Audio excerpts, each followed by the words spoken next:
আসসালামু আলাইকুম। আমি আজকে তালের গুড়ের পায়েস করব। এজন্য প্রথমে পানি দিয়ে তালের গুড়টা গলিয়ে নেব, কারণ তালের গুড়টা ঠান্ডা করে নিতে হবে গলিয়ে। চাল সিদ্ধ করে নিচ্ছি। আমি 2 লিটার দুধের মধ্যে 1 কাপ চাল দিয়ে দিচ্ছি। চালটা সিদ্ধ করে নিয়ে আমি দুইটাই ঠান্ডা করে নেব, গুড়টা এবং সিদ্ধ চালটা ঠান্ডা করেই মিলাতে হয়। এখানে আমি 1 কেজি গুঁড়া দুধ দিয়ে দিচ্ছি।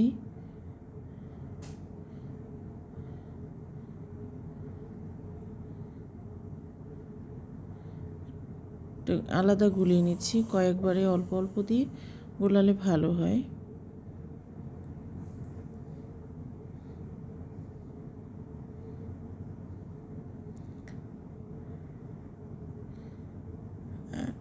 চালের মধ্যে দিয়ে দিলাম দুধ এবং গুড়, দুইটাই ঠান্ডা ছিল।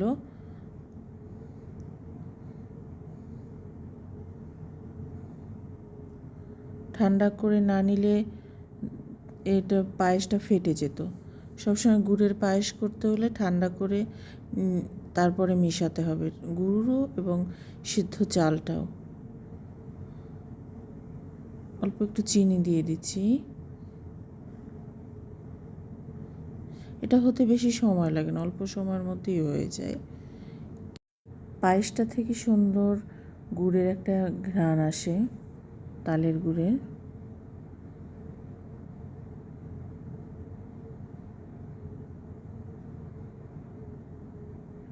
এখন আমি ঘির মধ্যে অল্প বাদাম আর কিশমিশ ভেজে নিচ্ছি।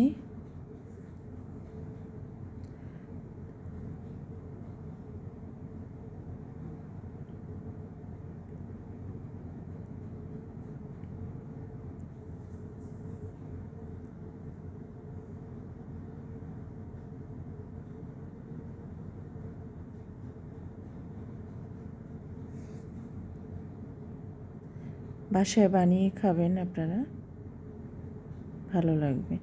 ধন্যবাদ।